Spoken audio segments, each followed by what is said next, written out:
कि गरीब और मजलूम की आवाज असद साहब बनते हैं। आपसे बहुत कठिन सवाल है, लेकिन यहाँ की जनता बोलती है पिछले 75 सालों से वो पार्टी भी आजमा के देखी है, ये पार्टी भी आजमा के देखी है, लेकिन अब के हम कुछ नया करने वाले हैं। चलिए दोस्तों, आज आपको मिलाते हैं AIMIM पार्टी के 4 जिलों के प्रभारी कोर कमेटी के सदस्य भाई इमरान नवाब से, और उनके साथ में यहाँ बैठे हुए कार्यकर्ता हैं, मौजूद हैं। 2023 में AIMIM पार्टी इलेक्शन लड़ने उतर रही है ग्राउंड में राजस्थान में। काम इलेक्शन को लेकर क्या तैयारियां हैं, आइए जानते हैं इन कार्यकर्ताओं से। और इनके साथ में बैठे हुए इस मीटिंग के चीफ भाई इमरान नवाब इन तमाम जानकारियों को लेकर आपके लिए बताएंगे हम। आइए एक बार इमरान से रूबरू कराते हैं आपको, जानते हैं क्या फिलहाल तैयारियां चल रही हैं राजस्थान कामा विधानसभा में चुनाव को लेकर। जी इमरान भाई, क्या तैयारियां चल रही हैं आपकी कामा विधानसभा में, किस तरीके से मेहनत कर रहे हैं आप और आपके कार्यकर्ता? देखो, कामा विधानसभा नहीं, पूरे राजस्थान में माशाल्लाह बहुत अच्छी तैयारी चल रही है। हमारे प्रभारी जो अपने एरिया के प्रभारी है वो सब अपने अपने फील्ड में लगे हुए हैं। उसी तरह मैं भी अपने फील्ड में, जो मेरा मेवात एरिया है जिसको मैं देख रहा हूँ, उसमें अपने कार्यकर्ताओं के साथ लोगों से मिलना, मीटिंग करना, वो हमारा कंटिन्यू जारी है। देखिए इमरान साहब, आपने भी पिछले कुछ दिनों में दौरा किया है, स्कूल हो या गवर्नमेंट हॉस्पिटल हो या फिर वो कुछ विकास हो, रोडों के बारे में बात करें तो कहीं पर भी आपको विकास नजर आया है, नहीं आया है इस मेवात हल्के में?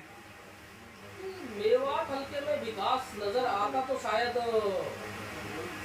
इनको ये डर नहीं लगता कि हम बहुत कमजोर हो गए हैं। जी, मेरा मतलब है कि कांग्रेस बीजेपी को इतना डर नहीं लगता हमारी पार्टी से या MIM से या ओवैसी साहब से, क्योंकि इन्होंने ग्राउंड पे कुछ किया ही नहीं है। आपने स्कूलों की हालत देखी होगी यहाँ पे। स्कूलों की हालत तो मैंने देखी है। स्कूलों की हालत तो ऐसी आती है कि मेवात का नाम लेकर स्कूलों की हालत बता तो मुझे खुद को शर्म आती है, क्योंकि ऐसे स्कूल है जहाँ 100 बच्चे हैं, 300 बच्चे हैं, और टीचर दो ना, वहाँ कोई सुविधा बच्चों की बैठने की, ना ग्राउंड को खेलने की सुविधा है तो उन पर मैं कहता हूँ कि वो कहते हैं ना कि भैंसे बन रही हैं, गोबर टूट रहा है, इस तरह का हालात है। तो इमरान भाई, ये लोग कहते हैं कि पहली पार्टी जो है उसने बहुत कुछ दिया है, लेकिन आपसे बहुत कठिन सवाल है।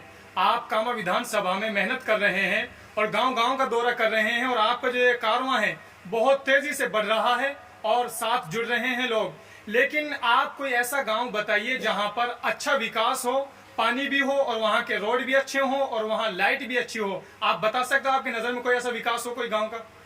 मेरी नज़र में तो क्या, मैं तो इतने गांव में गया, मुझे तो कोई गांव ऐसा नज़र आया ही नहीं जहां मैं ये कह सकूं कि यहाँ पूरी तरह से हर तरह का विकास है, या एजुकेशन का हुआ, हेल्थ का मामला, मुझे तो कहीं नज़र आया नहीं।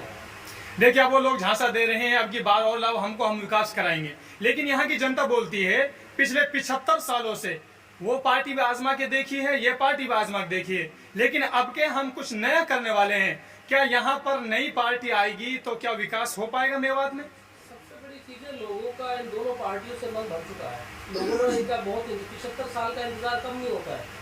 आज मेवात NCR के बिल्कुल नज़दीक है, टच होता हुआ एरिया है जो, और मेवात सबसे पिछड़ा हुआ एरिया है। ऐसा है क्यों? अगर इनकी सोच अगर ये होती मेवात आगे बढ़े तो आज हमें 75 साल का इंतजार करने की जरूरत कहाँ थी?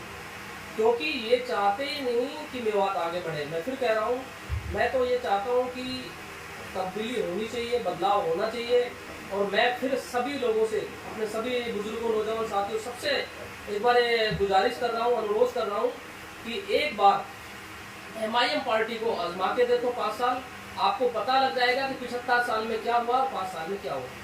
अच्छा जी, इस डाउट को भी आप क्लियर कर दीजिए। लोग कहते हैं कि हमारी पार्टी जो है मुस्लिम की पार्टी है, तो इसको लेकर आप क्या कहते हैं? क्या मुस्लिम की पार्टी या फिर 36 बिरादरों की पार्टी? अभी हाल ही में हमने देखा निकाय चुनाव में, उसमें कुछ अन्य वो भी थे विधायक जिन्होंने जीत हासिल की है। मैं तो सीधा सा बोलता हूँ, हमारी पार्टी पे जो इल्जाम लगाता है उनका पर्सनल नुकसान होता है। वो पर्सनल नुकसान को बचाने के लिए कुछ भी इल्जाम लगाता है। हमारी पार्टी निकाय चुनाव जो हुआ है यूपी में, उसमें हमारे हिंदू भाई भी जीते। ऐसा नहीं, हम टिकट भी देते हैं, हिंदू भाई जीतते भी है, ऐसा नहीं है कि। अब ये तो क्या है कि इनको पास कुछ अपना विकास जो है, अपने लोग जो विकास किया है या विकास नहीं किया है, उसको दबाने के लिए, विकास को दिखाने की तो हिम्मत है नहीं, क्योंकि विकास इन्होंने किया नहीं है। तो उनको ये चीज़ नज़र आती है कि ये मुस्लिम की पार्टी है या बीजेपी की बी टीम है, ये कहना उससे कोई फर्क नहीं पड़ता। पार्टी ईमानदारी से काम कर रही है, मजलूम गरीबों के लिए काम कर रही है, 3600 बरादरी के लिए काम कर रही है और काम करती रहेगी। इनके कहने से कोई फर्क नहीं पड़ेगा इंशाल्लाह। तो इमरान भाई, आपका बहुत बहुत शुक्रिया।